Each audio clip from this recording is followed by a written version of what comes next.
Welcome back to the Driveway Beers podcast with Mike and Alex. As always, we appreciate you listening.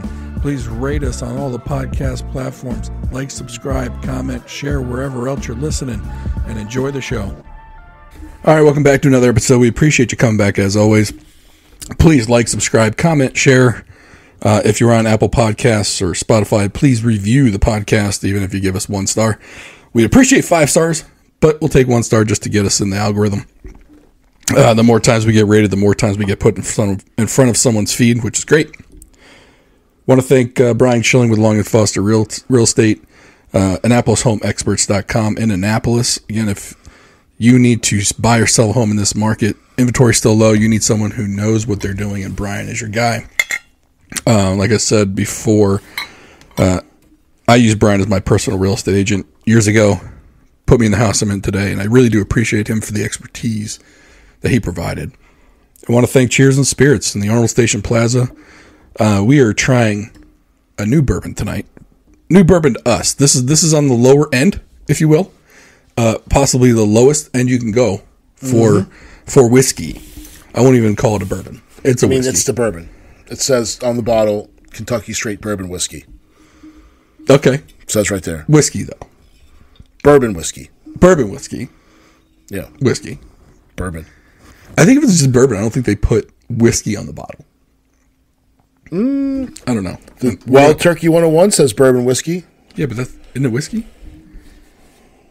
What's this one say? This one does too, okay. The 1792 Straight Bourbon Whiskey. Well, we're not talking highest end right now. We're talking, this is the bottom shelf. Ragged Ranch Bourbon Whiskey. Yeah, the Bibb and Tucker Bourbon Whiskey. Okay. So yeah. I don't know what I'm talking about. Right. We've only been doing this for over a year with the whiskeys, and I still have no clue the difference between bourbon, whiskey, bourbon. No clue. Yeah. So this is steeped in history and tradition. Ancient Age Kentucky Straight Bourbon Whiskey has been branded America's best bourbon. By whom? Don't know. Mr. Ancient and Mr. Age. Yes. The distilling company, rich history established at the old Leestown settlement. Clear limestone water and accessible trade routes made the idea perfect for making whiskey. From the first barrel, Ancient Age was known for its fine, smooth, mellow whiskey, beginning a tradition of excellence that continues to this day. I will say it is smooth. That sounds fantastic. It doesn't taste like a whole lot of anything. It doesn't. But, like you said, it's not offensive, right? No. Like, I don't know how to put this. Like, is it as good as Four Roses in the low end? I'm going to say no. You're correct. At least Four Roses it's got a little bit more flavor, right? This, though, is, like you said, completely unoffensive to the palate. Right. You're not going to have a problem drinking this. No, and it has a nice plastic screw top. That's always nice. Yeah. Corks are overrated. Yeah. It's very clearly in a Jim Beam bottle. So can you find? Does it say anywhere on there the distiller? Let's see. I'm guessing it's Jim Beam. That's just what it looks like to me. I mean, it looks like they literally just relabeled the same bottle. It's just, let's see. Distilled, aged, and bottled by Ancient Age Distilling Company, Frankfort, Kentucky. Okay. That's Frankfort, Kentucky's Jim Beam. I'm pretty sure. We don't have a Jamie, but I'm going to pretend like I'm him. Let's see. I'm going to type in Ancient Age Distillery.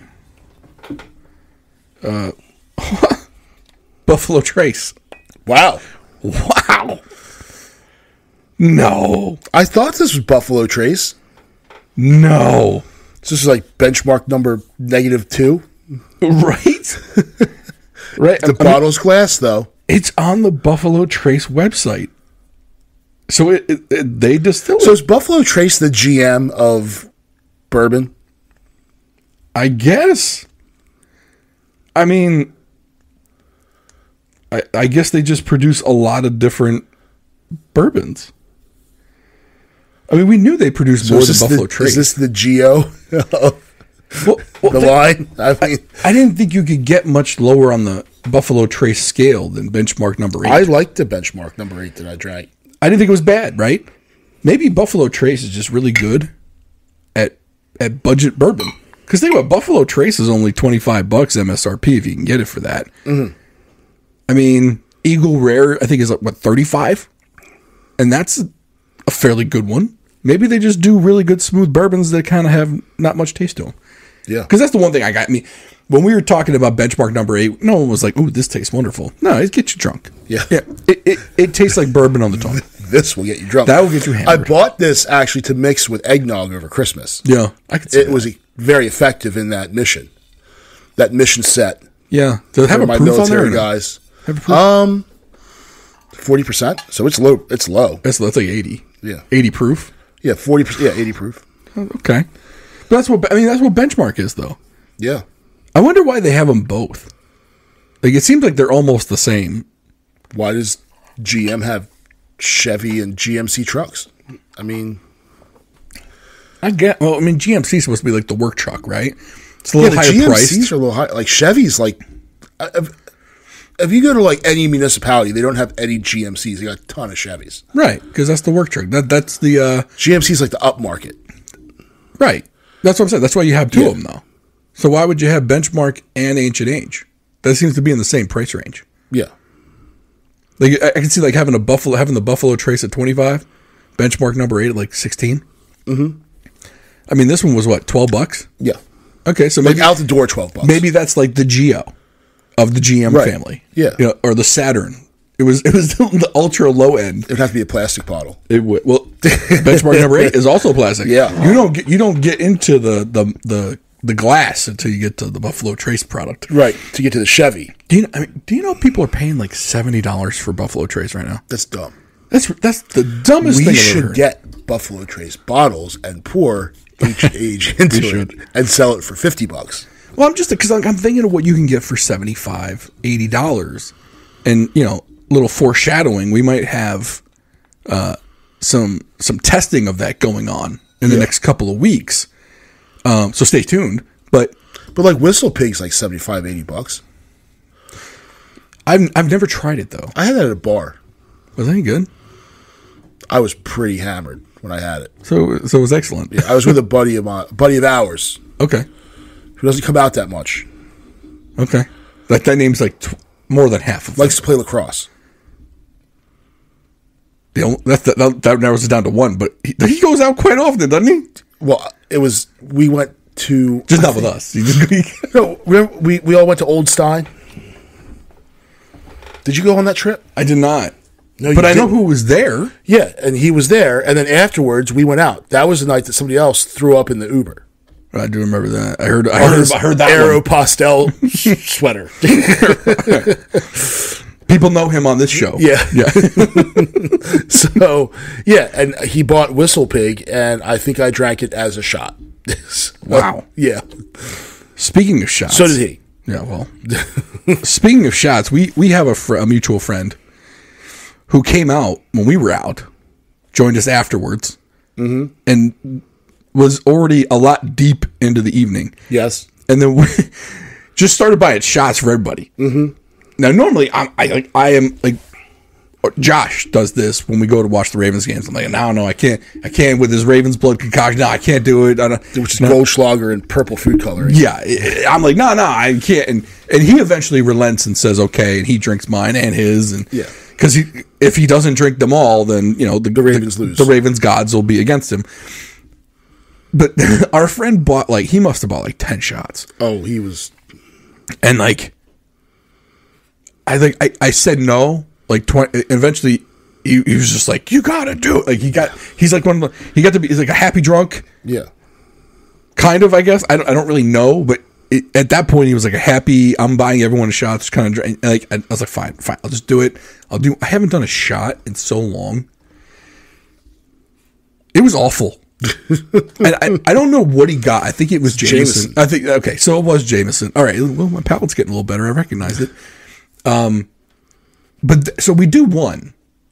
And he's like, we're doing another one. I'm like, what are we in? I did 4 more with him after you guys left. I don't think I could do that. 2 shots. I feel like, obviously we've got a drink in front of us. I'd say I've got a half a shot in here. Right? I mean, I can't imagine it's much more than. I mean, I probably started with more. You think it was a full shot? Yeah. Okay. Well, I generally pour more generously, especially when it's this high class stuff. Yeah. Yes. So I got out of there quick after that. It was toward the end of our night. I was like, hey, I gotta go because otherwise I'm going to be whatever at the end of the night. I was going to end up like our other show, the next day, which. But it was, we've got, I mean, it doesn't happen often, but I feel like if we go out with our group of friends, something happens in that realm of, like, what the fuck is going on here? Now, we haven't had anyone go, like, full bore drunkenness like that night. That was, 6 years ago? That was a while. That was a long time. Old Stein Inn? Yeah, that's pre-COVID, so at least 4 years ago. 4 years ago. It was a couple years before COVID. And we'll talk more about COVID in a minute, but I also I got a Christmas gift this year. Now we celebrate Hanukkah and Christmas, but we don't exchange Hanukkah gifts amongst the adults. It's for the kids. So for Christmas, though, the wife got me some whiskey stones. She's promoting the drinking, which is nice. She partakes in some of the whiskey. She kind of went down when we did it, she kind of came with me. She enjoys it. But she's also a wine person too. Not much of a beer person. She'll drink what does she do? She'll do the Yinglings. That's her jam. But she won't drink anything really other than that. You see, mine won't. If we go out and there's nothing else, she'll get like a Blue Moon and then not drink it. I do like a Blue Moon, though. Which I don't really blame her because I wouldn't drink it either. I like it. I think it's all right. Yeah, it's just heavy and fruity and yeah. Yeah, I could see that. So anyway, in the gift, I got whiskey stones. For people that don't know, it's basically something. It's these stones that you put in the freezer. It gets cold. You put it in your cup. Pour the bourbon in. It's supposed to make the bourbon cold, but it doesn't melt because it's a stone. Right. So we're 12 minutes into this. So I've had the whiskey stones in there for 15 because we do 3 minutes of prep. It's big time prep for the show. We got to get ready. So I put the whiskey stones in, let it sit for a few minutes, and I was going to take a sip. And as I'm pouring it, you're like, "Oh, you're going neat." I was like, "Is this still considered neat? It's a stone. It's cooling it off. Is this still neat?" And you're like, "Yes, it is. There's no water going into this. Stones don't melt." And so I'm like, "Okay." Now I'm in my own head, but I take a sip. Although I did drop one small a quarter of a cube, dropped it in just to appease my own mind. I don't think the stones did shit. It wasn't very cold. Yeah, I mean, I just put my finger in there and it's kind of the same temperature. Same temp. Okay. I've normally been. And we're using like Yeti style cups, so they're very good insulators. So it's not like the cold dissipated. Right. So I'm gonna give I'm gonna give a thumb in like a middle thumb, like the Caesar, like when Caesar would go thumbs up, thumbs down. I'm leaving it right in the middle for now. The gift looked cool though. Yeah, they are. I mean, it looks like I know what I'm doing. Like when I brought them out, the presentation was especially phenomenal. The little wood tray thing. It had the wood tray, like black stone. Pulled them out of the freezer. Like I prepared for this, even though I only put them in there like 2 hours ago. That's probably part of the problem. Yeah, I mean, I did have them in the fridge for like 3 days. You gotta keep them in the freezer. I probably do. I did not do the best job at the prep. Professional show here, though. We pride ourselves on the preparation and factual information that we provide to people. By the way, any information we provide here is of our own opinion and doesn't reflect on anybody or anything. Okay. Got that disclaimer out of the way for the people. I probably sound like an asshole right now. I'm kind of coming off as like a pretentious asshole. And speaking of pretentious assholes, so in the news, I wanted to bring this up just because our old friend Aaron Rodgers is getting some heat again. Yeah, what did he do? Because I don't pay attention to anything. So Aaron Rodgers goes on Pat McAfee Show like he does every week, and they're having the conversation, and I don't know who started it. Jimmy Kimmel and Aaron Rodgers have had a thing going on since the whole Aaron Rodgers immunization versus vaccination thing that happened when Aaron Rodgers said he was immunized but never got the COVID vax shot. And I'm going to use the word vax in quotes because we all know what it is now. It's prophylactic. Anywho, so they've had a running beef since then. Well, the Jeffrey Epstein 117 person list comes out, which is a completely different topic. And he was like, Aaron Rodgers, like, hey, you know, I bet when the next names get released, Jimmy's going to be on it. Basically calling him a pedophile, right? Right. And so I guess Jimmy then comes out. And I don't remember if it was Jimmy or Aaron that did this first. But Jimmy comes out and basically says people who believe Aaron Rodgers, who went to community college and 2 years of college and didn't graduate from college and just plays football for a living, is a factual source on something. So now, Jimmy took an opportunity where he could have just not said anything or kind of just been like, oh, Aaron Rodgers talking, I guess people listened. Mm-hmm. He decided to make fun of him going to community college, make fun of him for not finishing college, and then something about him playing football or something like that. But the first two are the ones I want to get in on, because this is where I feel like the leftist liberal elites decide that they don't want anybody to like them whatsoever. Right. Like, let me piss on this guy who went to community college of all places. Yeah. You know, even though the left screams for affordable higher education, this kid goes to community college and Jimmy's pissing on him. Yeah. Then he goes to a state university in Cal. Yeah. I'm pretty sure Cal's a state. Is Cal? No, Cal is. I think Cal's private. But he got there on a scholarship. Is it California University or? It's not a. It's UC, not UC. Okay. Is it UC Cal? No. No.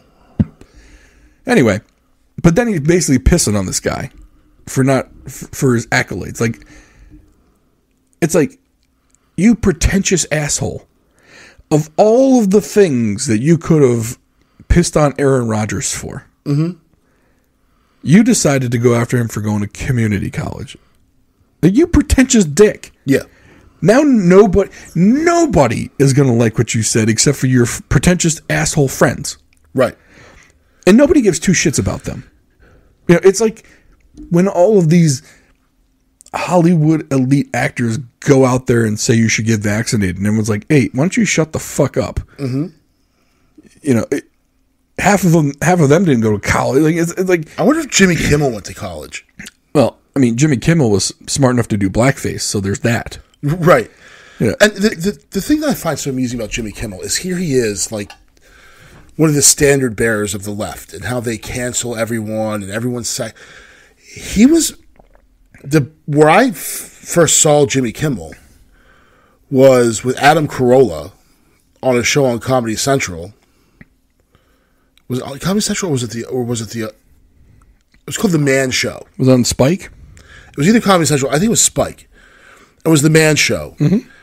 And the end of The Man Show, the feature, what edited it, was girls on trampolines. Right. Where it was scantily clad young women jumping on trampolines with just everything going everywhere. So it was kind of like the TV version of Maxim. Yeah. The interviews, it was that very juvenile sense of humor. And I'm like, here you are, this standard, how quickly they forget when you are lined up ideologically with them. Well, never mind the fact. It's like, he just, all of the stuff that he's done in the past, it's like, you think all of a sudden now he's just bought into it all? Now he's not misogynistic. Now he's not racist. Yeah. For doing, and when I say misogynistic, he literally did a show, you know, glorifying women's assets. Yeah. He did a comedy bit in blackface, pretending to be Charles Barkley. Yeah.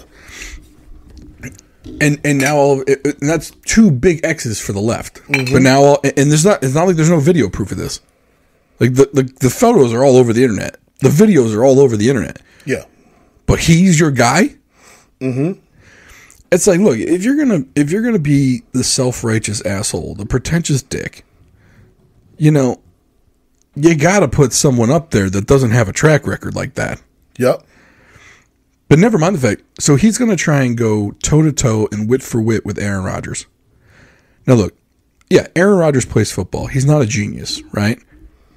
But the guy has a certain way with words. Well, I mean, here's the thing. Like, maybe he is a smart dude. I haven't seen enough. I mean, I've heard him on McAfee. I've heard him on Rogan. He's not a dope. No. He's open. And the funny thing is he's like, so all of a sudden, so like he got into like the ayahuasca stuff and all that. 10 years ago, if you come out and said, oh yeah, I did this ayahuasca thing, everybody would call you a freaking hippie and this. Now all of a sudden that's like, oh, far right. And I just looked up Jimmy Kimmel. He's shitting on Aaron Rodgers. This guy went to ASU. He went to Arizona State. High class education. Yeah. So, look, I went to a freaking small private college in South Central Pennsylvania that was like private it was like private education on a budget. Like right. Your champagne tastes at a beer budget. Yeah. I went to the same kind of school. Yeah, and you know what? In the end, it doesn't freaking matter. Nope. Does not. No. So all this crap, the only people that care about it are other lefties who inflate this, who make it seem like it's worth something. So because they're the ones that benefit financially from it. Now, Jimmy Kimmel is a propagandist, in my opinion. He didn't do it. It was the other one who's not funny. Colbert. Colbert had the vaccine, where there's a bunch of dancers dancing around dressed up like syringes. Right. I'm like, what sort of freaking North Korean communist nonsense is this bullshit? Like, it's something you'd expect to come out of like the Kim Jong-un show. And here we are, you know, or the Pol Pot experience. Like, you got to praise the dear leader. I mean, it was bad. Like I showed it to my wife, she's definitely more left than I am. At least she sounds that way. She's like, that's weird. I was like, because it is. Like, it is weird. Yeah. There's a lot of stuff coming from the left now that it's even got my wife like saying, I don't know if I can vote that anymore. Yeah. And we'll get into that in a minute. Because it was cringy and. Well, there's something specific why she's gonna why all of a sudden she's kind of changed her. Not like I don't think she'll actually vote for a Republican, but she's having some real second thoughts. Mm-hmm. But just to kind of finish up the Aaron Rodgers, Jimmy Kimmel thing, the weirdest thing for me is now that it happened, and it also kind of happened on the same day that Pat McAfee went after like one of the heads of ESPN. Mm-hmm. Like he praised all of them, but named one specifically who he said was out to sabotage his show. So this all happened within like a week. And the weird thing to me was how many people from the left went after Aaron Rodgers again. Mm-hmm. Now, for those that don't know, when he had that thing, when he went on, I think he went on Rogan or something like that, or I don't know if he went on Rogan, but Rogan was talking about the press conference where he said he was immunized, not vaccinated, and whatever he did because he couldn't take the Johnson & Johnson vaccine or whatever it was because of an he couldn't take the Pfizer and Moderna one because it had an ingredient in it he was allergic to. Yeah, Johnson & Johnson one had just gotten pulled, so he couldn't take any of them. So he decided to go to like a healer type person, and they put him on, vitamin D and all this other stuff. And this is back when Joe Rogan was talking about ivermectin, and Tim Pool was talking. All these guys were talking about ivermectin and how it helped him get better and all this other stuff.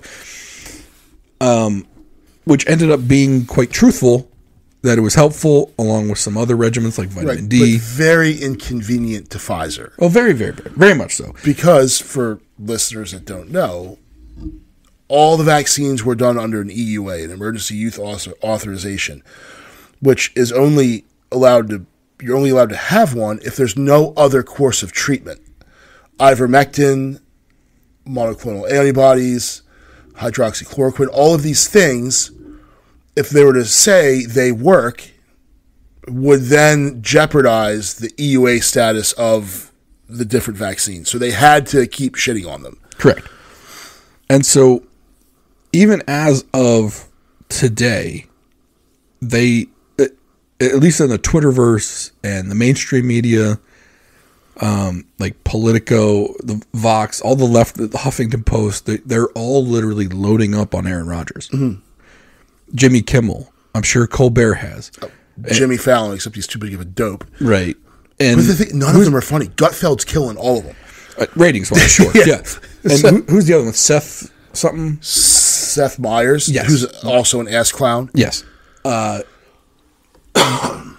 of them have been trying to go in on Aaron Rodgers.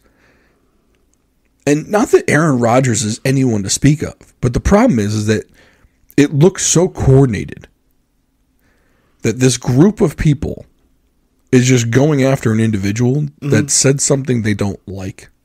Yeah. Again. Mm-hmm. And they were so pissed off that people heard him, platformed him, listened to him the first time. They're like, oh, he's not getting away with it this time. And the only thing that they're doing is they're legitimizing what he's saying.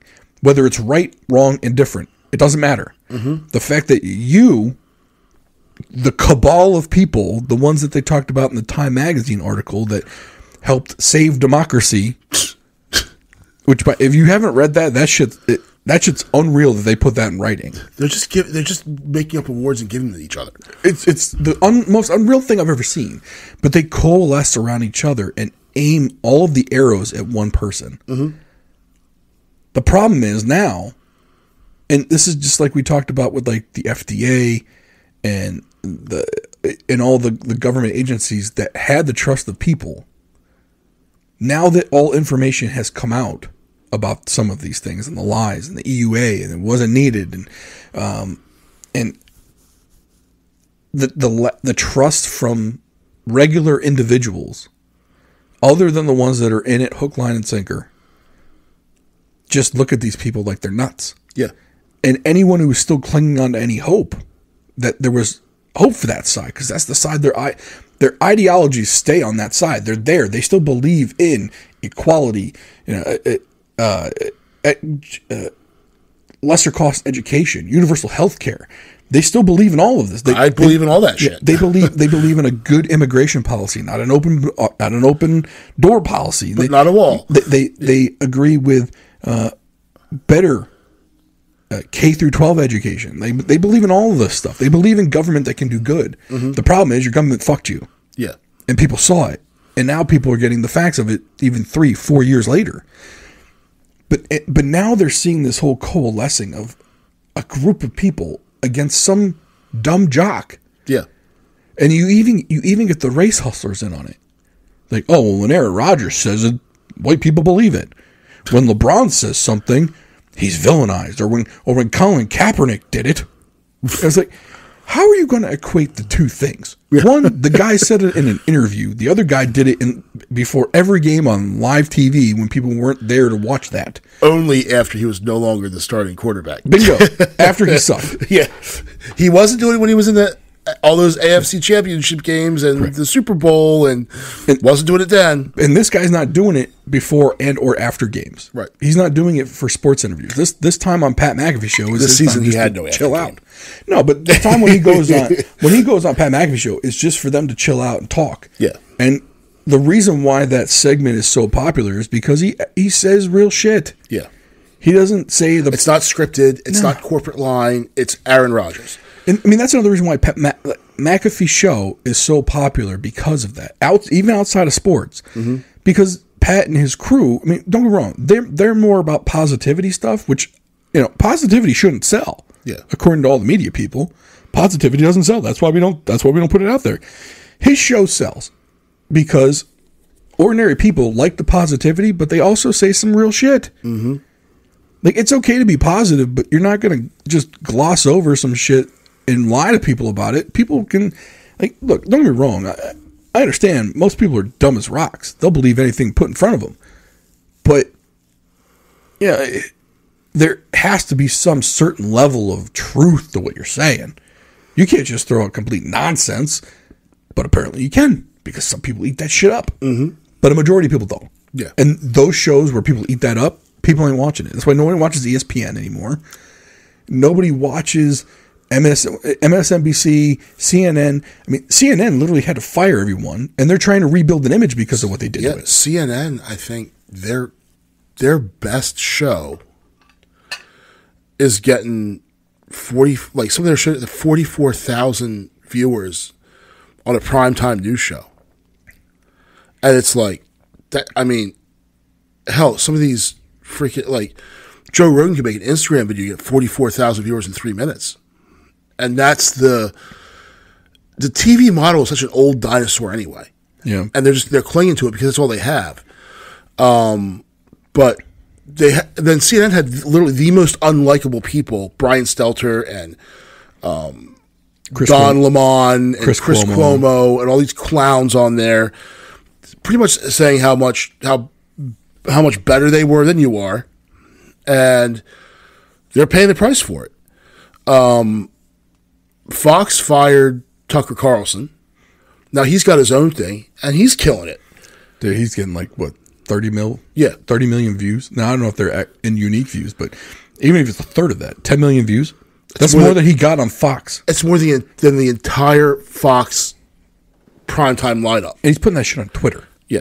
He ain't even putting that. He's not even putting it on a main platform like a YouTube. Yeah. He's putting that on freaking Twitter. Mm-hmm. Now, I guarantee it's getting clipped and put out other places. I think it's on Rumble too. Yeah.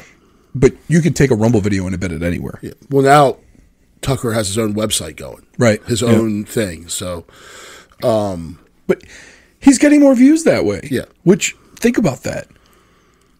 When a Rogan and a Tucker Carlson get 10 million listens or views per show, and you got a primetime daily show that can't even get 1 million over on CNN or MSNBC, like they're lucky to get 300,000, right? Gutfeld over on Fox News, I think he gets like 1.1 million. Yeah. You're talking about Tucker and Joe Rogan get 10 times that. 10 times that. Yeah. Because, and I don't. It's not just because they're that great of entertainers. At some point, you've got to gain the trust of people that listen to you. People are just tired of being lied to, right?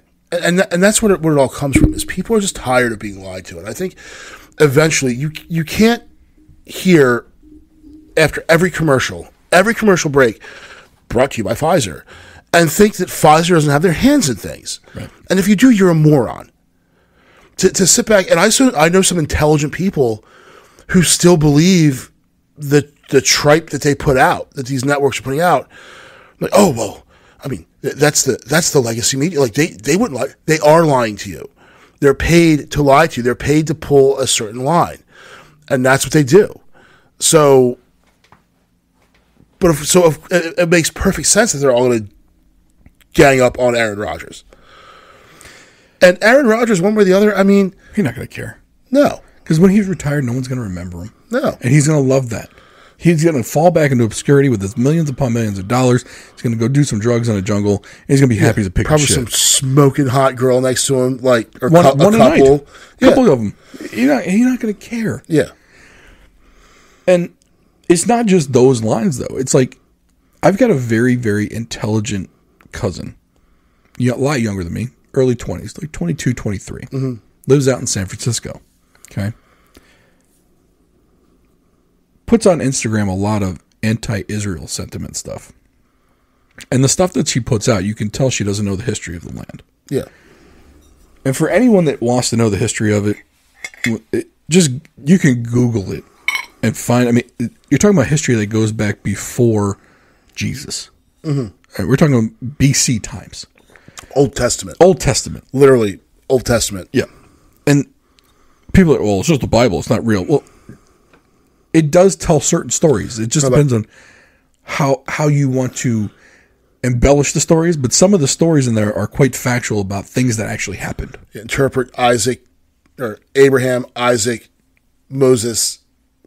It's all like okay, so they say, oh, the Bible's not real. It's all fictional. Okay, but it was an oral story that was told over and over and over again. That was at some point written down. Right. So it came from someplace. But even if you don't believe in like the burning bush and someone told Moses to put the 10 Commandments on the tablet. They could be metaphors. But it could be. But there are dates and locations of where people were. Mm-hmm. That's in there. Yeah. So even if you don't believe the burning bush, the stuff about a character talking to another individual, whether you care about that or not. Yeah. There are dates, locations, and times about where people were at the time. Mm-hmm. That alone should give you, well, not that alone, but that, among other things, should give you a timeline of what has occurred in that region. Okay. She doesn't care. Palestine was stolen. Palestine, even though it never existed. Right. It was stolen from them, from the people. Not that the British had anything to do with it, though, right? Not that a lot of the land was sold by wealthy Arab landowners, right? That had nothing to do with it. You know, people are mad that people got evicted out of their homes. Well, blame the landlord. Don't blame the people that bought it after. Mm-hmm. Or the fact that those people might have been there thousands of years before that. Because they want to talk about ancestral lands. They want to talk about that. Mm-hmm. And then they forget, but they only want to go back a certain distance. Right. Only until it's to the ancestral lands for the people that they support. Correct. Yeah, you don't want to go back further than that, though. Right. Where there's actual DNA evidence to show that other people were there first. Yeah. Don't want to go into that. So she posts these things. She's educated, graduated from Harvard. She's not a dummy, books-wise. But, and it's well known, my wife is Jewish. Therefore, my kids are being raised Jewish to a certain extent, as much as I can't fuck them up. Because we also celebrate Christmas and Easter, so factor that in. So, yeah, I'm not saying I'm a genius, but, you know, so obviously it could cause a rift within the family. I talked to my aunt the other day. When I first brought up, I didn't even finish the sentence. Mm-hmm. She goes, when all I said was, hey, you know, my wife's on social media and she saw some of the stuff my cousin was posting. I didn't have to say another word. She goes, oh, I know. I am not happy with her. She goes, we've had a couple of conversations. And all she said was, well, Mom, you taught me to speak out for what I believe in. Okay. But and that one statement right there tells me that she didn't bother to educate herself. She bothered to get herself highly educated at Harvard. And we could talk about what's going on at Harvard another time, but it's not easy to get good grades and graduate from Harvard. It's still a difficult school. It's still an Ivy League school. But for some reason, she's decided not to educate herself on this specific topic, but yet wants to be the loudest she's ever been. She's not a loud person about this topic. And the way my aunt described it is, there is someone, and this is in San Francisco, and she's a Massachusetts girl, born and raised, right? Mm-hmm. But she moves out to San Francisco for a job. Apparently, there is someone in her friend's circle that has now put this information and ideology in her ear, and she's decided to listen to it and dive full on into it. And that's what she's posting about. And my aunt's even brought up, what about your cousin and even your brother's roommates and our close friends? Like, how do you think that's going to affect them?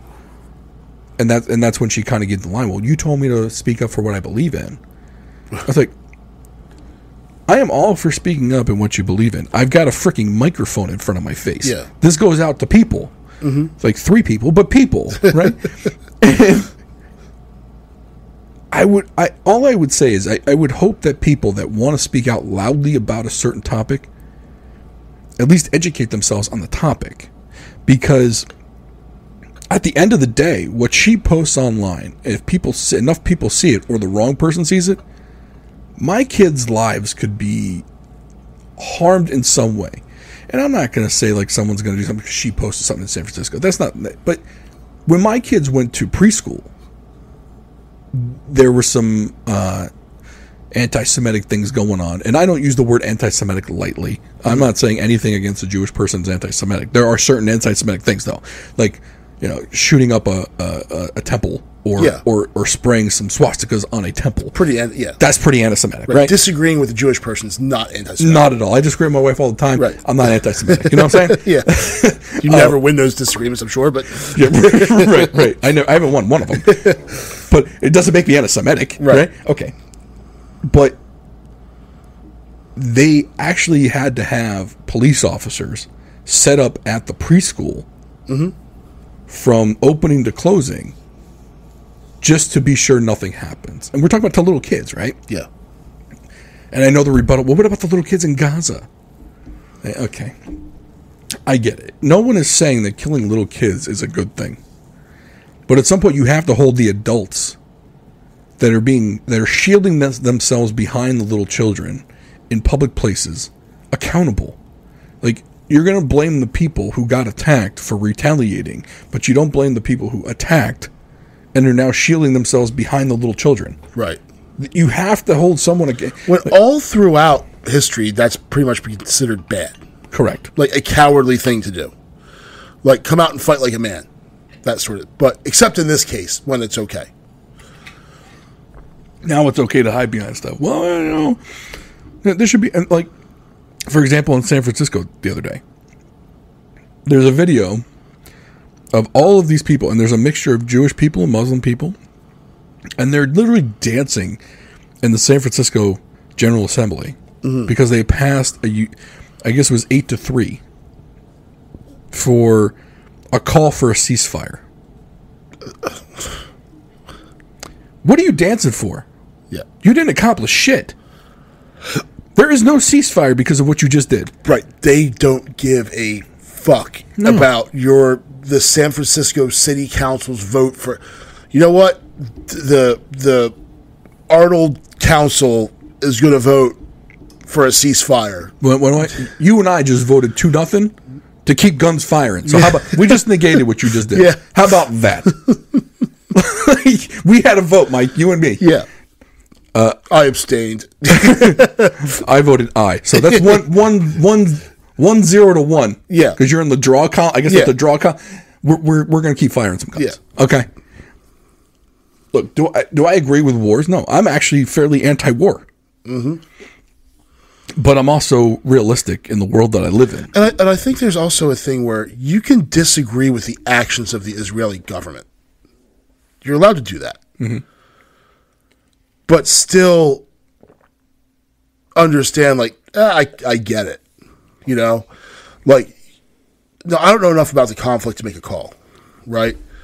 However, I'm pretty sure that if the Israeli Air Force alone wanted to wipe everyone in Gaza off the face of the earth, they'd probably do it in pretty short order. Mm-hmm. So there is restraint being had.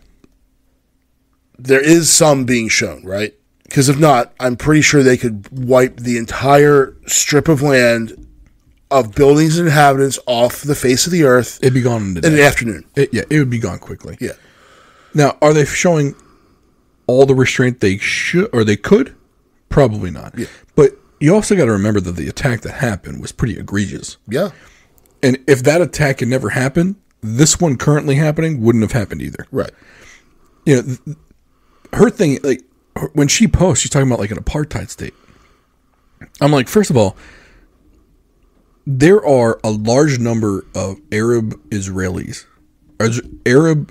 citizens. Mm-hmm. As in, they live in Israel, they work in Israel, nothing happens to them. And I think a lot of people misunderstand. You don't have to be Jewish to be a citizen of Israel. Correct. And they're not even second-class citizens. They're elected to public office. Yeah. They head up public official offices that are not elected. They're appointed. Gaza in and of itself is not, unless there's a tax or unless there's a threat, they're not stopped from crossing the border. There is a checkpoint. Yeah. You want to know where they can't go? Egypt. Yeah. Which is on their southern border. Mm-hmm. They aren't allowed in there. Yeah. And what's the other? The West Bank can't go into Jordan. Yeah, correct. Yeah. They can roam free within Israel if they're Arab Israeli citizens. Yeah. Right? So, in the funny part, there's no restrictions on their working. if they're Arab Israeli. Like, if you're an Arab Israeli citizen, you are treated no differently than a Jewish Israeli citizen. Mm-hmm. The people in Gaza and in the West Bank, they might have some restrictions on them, but that's only because of past conflicts and bad faith negotiations. Mm-hmm. And the fact that their doctrine says that the Jewish state should be wiped off the face of the planet. Maybe if you didn't have that, you might get treated a little bit better. Yeah. But it's not apartheid. And I think some Africans in South Africa, because I'm not calling them African, they're Africans, would have some words to say to you if you try to equate their situation to what's happening in Israel. Because that was apartheid was horrible. Like, black people were citizens within a country, but couldn't work in certain areas. They couldn't live in certain areas. Like, there were actual restrictions on them to hold them down. That's apartheid. Mm-hmm. And but they say it, and people believe it. Like, people believe that whole situation is an apartheid state. It's not. Mm-hmm. I'm sorry. That's not factual. But you say it, and people like my cousin believe it. And I'm the dumb one, because I didn't go to Harvard. I didn't go to an elitist university. Mm-hmm. I'm just a dumb guy who works a 9 to 5. That's it. Does your cousin have any sort of meaningful employment? Yes. Okay. Yes. She's a great job. Yeah. Because a lot of these people have, they're like baristas or actresses. No. She's not one of them. Yeah. She's a legit, productive member of society. She's a really nice person. Mm-hmm. Like, as a person, I like her. I had nothing to dislike her. Like, don't get me wrong. We've always had differing political views. I had different political views from my aunt. Yeah. I go see her every year because I love hanging out with her. And every once in a while, she'll bring up politics, and we'll talk, and we agree to disagree. Yeah. Like normal people. Right. You know what I'm saying? Like, it's not, I'm not one of those people that thinks someone with other political views than me is a bad person. Like, I'm not doing that. I mean, at the end of the day, she's my family first. Yeah. You know, I mean, I've got my other aunt's even further on that left spectrum. I don't care. That's not why I don't talk to her. Mm-hmm. I don't talk to her because she's an asshole. And she was an asshole to my mother. Right. You know what I'm saying? Like, her own sisters don't talk to her. Yeah. You know, that's a different topic. But the funny part is I think, like, the aunt that we don't talk to, I think she does. She always kind of looked at, like, me and even my father to a certain extent, who had even more right-leaning views than me. They always looked down at us with that kind of Northeast liberal elitism, that they were somehow smarter than us. Mm-hmm. But they would have had no qualms at all about sending your father off to fight in some freaking ridiculous war.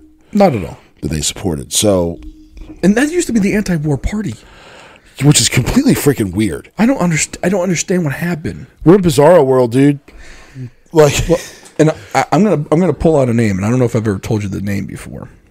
And I've only just found out about it because it happened with the whole Harvard situation with the president, Claudine Gay, stepping down. She didn't, by the way, she just stepped down as president. She still has a $900,000 faculty position per year. Apparently, and have you ever heard the last name Pritzker? Does it ring any bells at all? Yes. Okay. B.J. Pritzker is probably who you know. B.J. Pritzker was the governor of Illinois. Yes. Or he may still be. Mm-hmm. I didn't realize. So the Pritzker family is apparently a very, very wealthy elite family in the United States. But that's not the one we're talking about. The one we're going to talk about is Penny Pritzker. Mm-hmm. Penny Pritzker is on the board of Harvard, who apparently was pushing DEI, diversity, equity, and inclusion. Mm-hmm. And not in the way that Mark Cuban has been talking about it. So there's the DEI.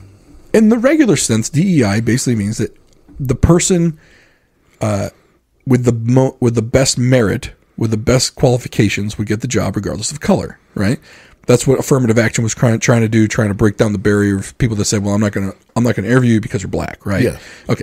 We try to knock down that barrier and diversity, equity, inclusion is like the next level up from affirmative action. Whether you agree with affirmative action done by, I don't care. There was a point in time when it was probably needed. Mm-hmm. Okay. And it might still be needed now. I don't know. I'm not a wealthy rich guy hiring people. Right. Don't know.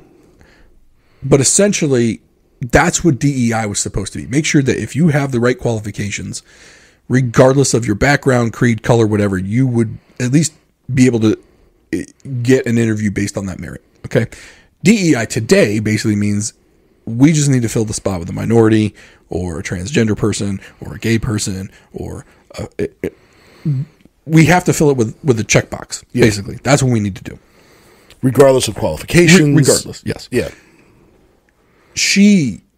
Penny Pritzker, is a big proponent of that. Because of that, I think that's how Claudine Gay got the job of Harvard president, because it turned out that over half of her publications were plagiarized. Now, she was also one of the Ivy League presidents that was in front of Congress and decided not to denounce anti-Semitic thoughts on campus. They didn't denounce them as hate speech that could go against their code of conduct at school, right? That's not what got her fired, like the lady at UPenn. Mm-hmm. What got her fired was that eventually, because some people dug into her past, found out that 50 of her works were plagiarized. That's eventually what probably brought her down. But this lady, Penny Pritzker, and BJ Pritzker, I believe they have a brother who is now a sister, is a transgender female. Mm-hmm. So Penny Pritzker has made it her mission to push DEI because of this. Which is probably why the shift in free speech at Harvard has shifted away from certain speech.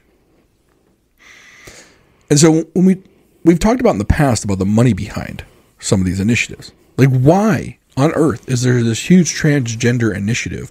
Why are we allowing men in female sports? Why are we allowing men to use women's bathrooms, right? Or why are we allowing transgender women to participate in female sports? Transgender women in female bathrooms. There is large money pushing this agenda. Now you got to remember, transgender people account for probably, I believe it's 0.005%, not 5%, 0.0005% of the population. Mm-hmm. But they're getting a heck of a big boost as far as other things. Now, you and I, we always used to use the name Soros for things. Mm-hmm. But apparently it's not just George Soros. There's other people with this large amounts of money who are pushing an agenda that they want. And nobody would have been the wiser unless this Harvard situation would have come out, because Penny Pritzker's name never would have came out. Mm-hmm. The Pritzker family would have just gone on in relative obscurity, other than B.J. Pritzker, who happened to be the governor of Illinois. Nobody would have done any deep dive into the family and the money and where it goes. Nobody. But these families are outing themselves one by one by one. Now, someone like me, this kind of show, no one's going to pay attention to it. No one, they don't care about us. But if people keep putting their name out, these people don't like to work in the sunlight. Yeah. They want to work in the dark because that's when they can get most of their work done. Mm-hmm. It's just, but it all ties into the Aaron Rodgers situation. ABC, Disney owns ABC. Yep. Jimmy Kimmel works for, Disney. Pat McAfee bashed one of ESPN's top executives. ESPN is owned by Disney.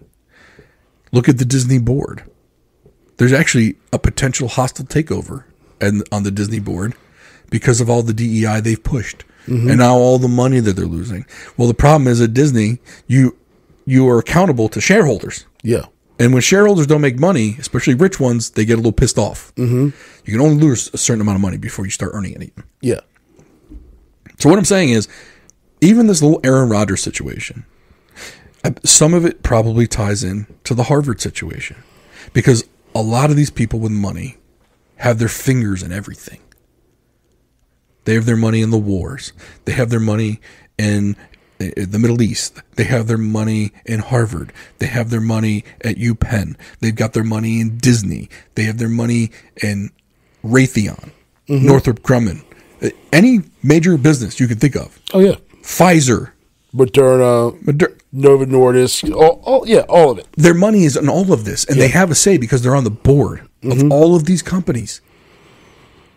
And they're pushing messages out to everyone. Yeah.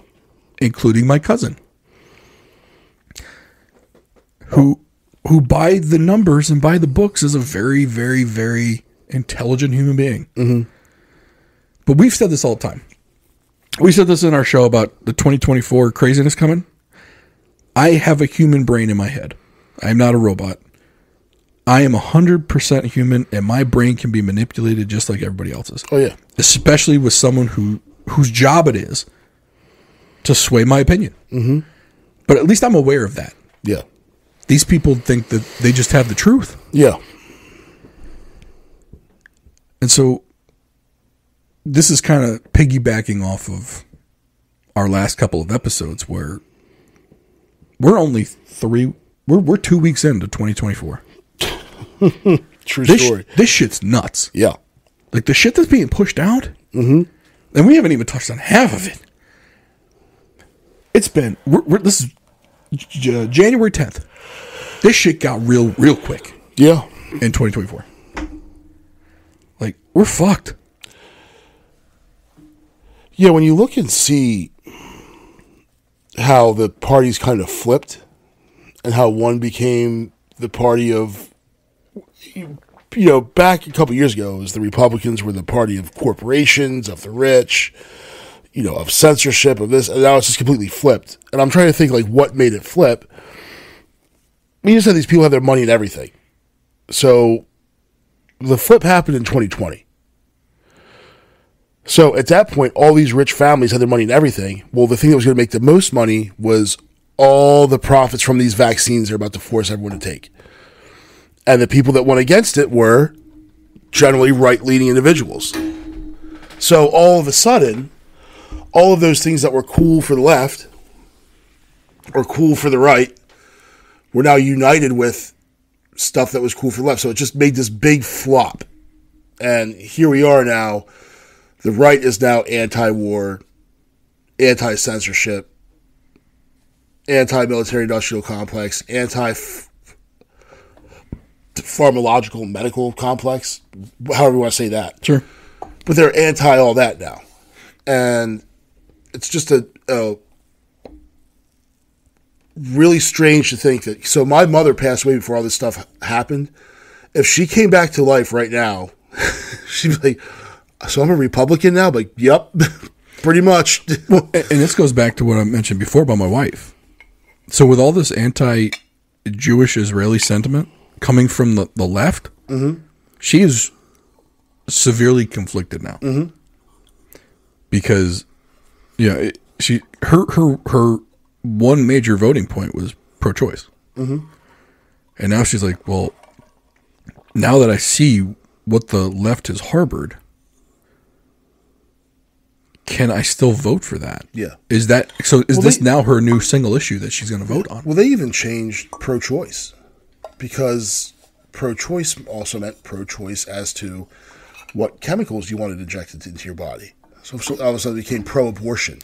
Who the fuck is pro-abortion? Well, that's the other thing. Pro-choice also means you can choose not to have an abortion. Right. No, not anymore. Yeah. Pro-choice is pro-abortion right now. Yeah. Like, I can't get behind that. No, yeah. Like, politically, I'm pro-choice.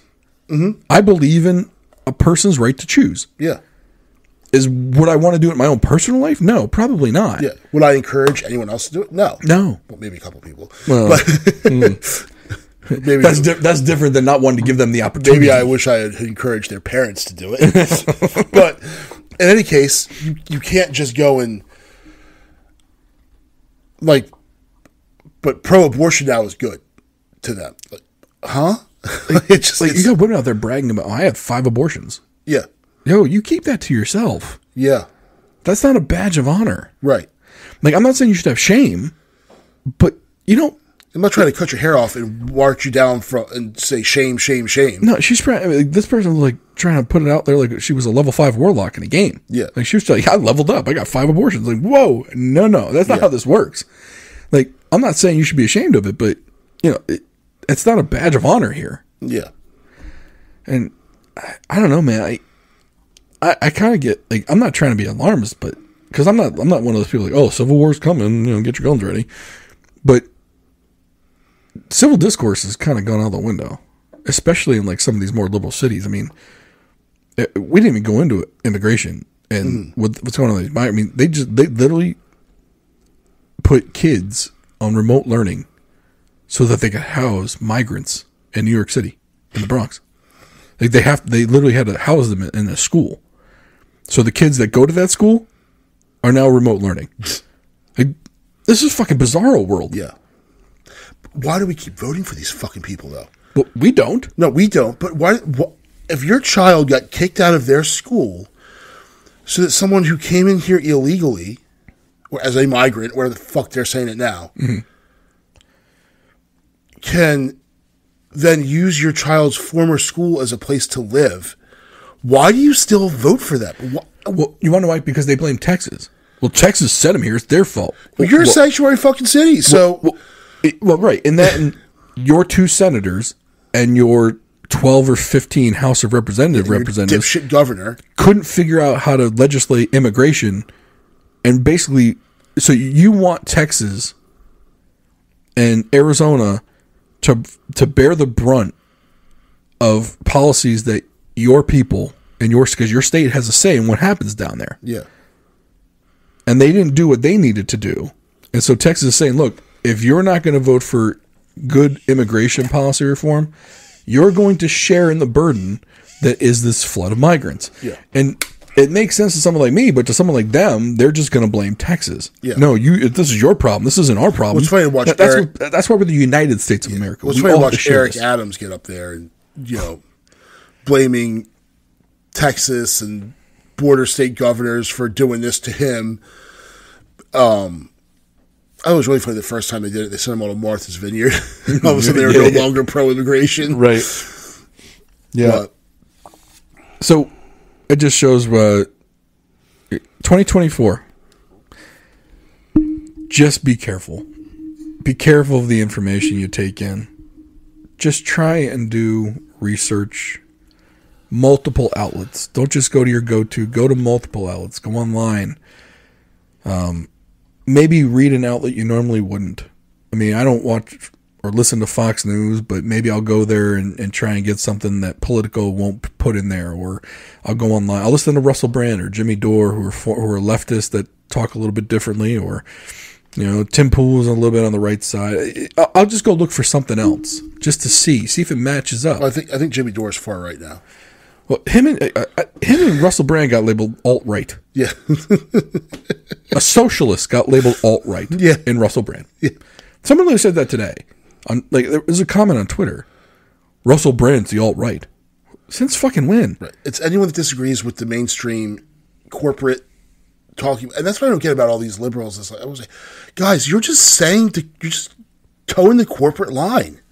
You guys are ridiculous. I thought y'all were the people that were anti the corporate line. Nope.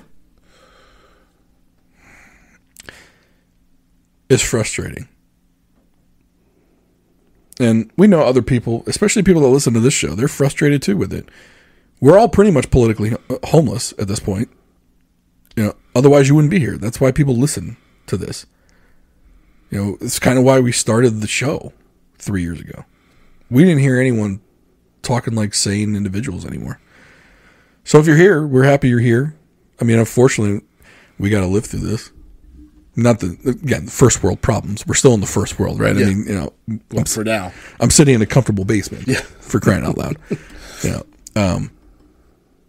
But we thank you for listening. Hopefully 2024, you listen to us because you're listening for something sane in an insane world. That's what we're trying to provide. Plus a little bit of humor. We try to make you laugh a little bit, point out the insanity. 2024 is going to be an interesting year. We appreciate you listening. AnnapolisHomeExperts.com. Brian Schilling, go get yourself a home. Sell your home.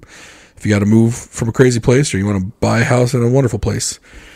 Cheers and Spirits in the Arnold Station Plaza. We tried the Ancient Oak, the bottom of the barrel from Buffalo Trace. I'm not mad at it. For $12, $13, man, especially if you want it as a mixer. Oh, as a mixer, I'd go If you're mixing something, go with this stuff. Don't waste your good stuff. Little. I've been doing ginger ale and whiskey. Perfect for that. Perfect. 100%. Save yourself some cash. Thanks for listening. Rate us on the podcast platforms, and we'll see you soon.